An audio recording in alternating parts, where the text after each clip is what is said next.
my first film was an office comedy about vampires. So it had horror elements, but it was a comedy. I grew up watching horror films again, probably at too young of an age. All of the, Halloween, Nightmare on Elm Street, Friday the 13th, all those films were, even some of the earlier ones before that, House at the Edge of the Street, at the edge of the neighborhood.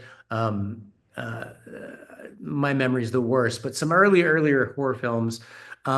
So I don't know what it was that I really just got caught up in that genre. I really like horror films. She hates horror films. She hates scary movies. I actually went after we've been together for so long. If I want to watch a horror film, I can't do it at night. We because she wants to watch it with me. We got to watch it during the day. But there's something, so I made a found footage horror film. Uh, it went to it went to the Torino Film Festival, was where it premiered in Italy, actually. It was just a very, very independent little film. I wanted to tell, when I saw Blair Witch Project the first time, I was a little disappointed because there was so much hype over it and so much like this movie's the scariest thing you're ever going to see, blah, blah, blah. They tried to make it seem real. I kind of knew at the time I went that it wasn't. So when I went and saw it, I was very disappointed that I didn't feel like it was as scary as everybody had made it out to be. So so I wanted to make a film that didn't have like super scares, but at least like a couple of strong moments where there was this enormous scary moments that you were terrified, where you actually got the payoff. Okay, maybe not the whole movie's scary, but it was a build, right? It was a slow build, slow burn.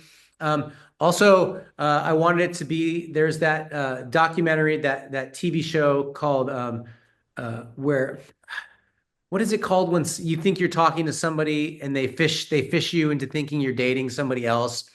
Um, I forget what that's called, but it's kind of like that where you think you're talking to somebody else online.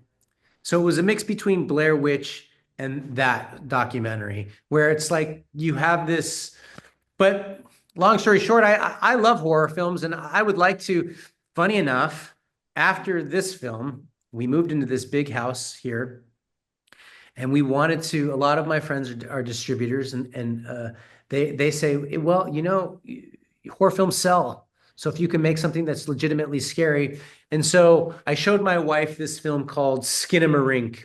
And it's a film where basically it's like a camera pointed at the wall for like 20 minutes and you don't really see much. And it's kind of like these two little kids, it's like a little boy's nightmare, and the windows and the doors of the house disappear. It's shot really poor quality video. Not a whole lot happens, but it's very, the reviews are like very David Lynch. It did huge things for the director. It was made for pennies.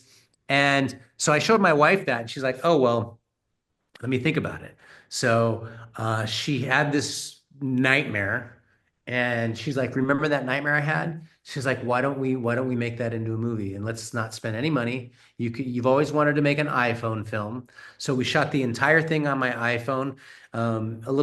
Most of it takes place in this house, and then we have a little condo up in the mountains in the Italian Alps. So we shot a bunch of it here, a little bit on the drive up, and a bunch of it in the mountains.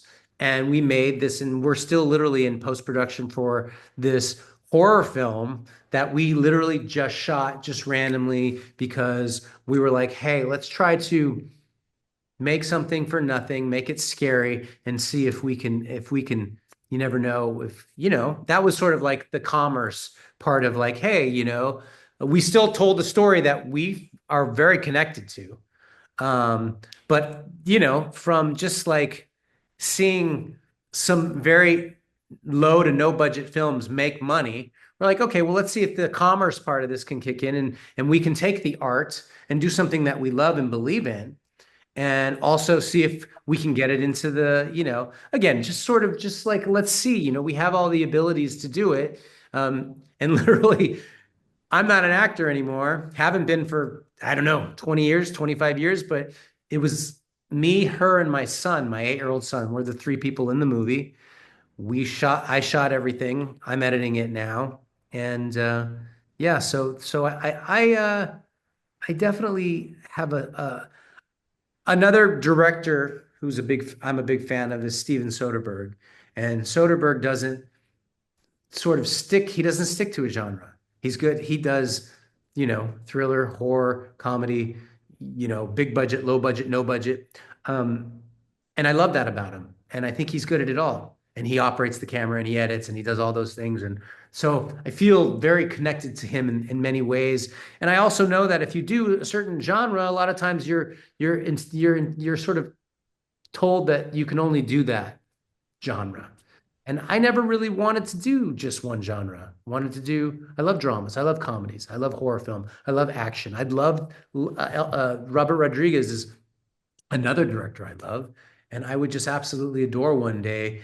And actually, I told her about it, and I've told her this kind of movies, and she's like, I think and I have an action film I've been trying to write for a long time, and she's like, I think I have an idea for an action film that you're gonna like, and I'm like, well, I'm pretty specific about like what an action, I love, growing up as a kid, so action films, even kid action films like The Goonies and you know, Back to the Future, which is like, time travel action. So like I always wanted to be able to just tell stories from the heart, whatever genre they are.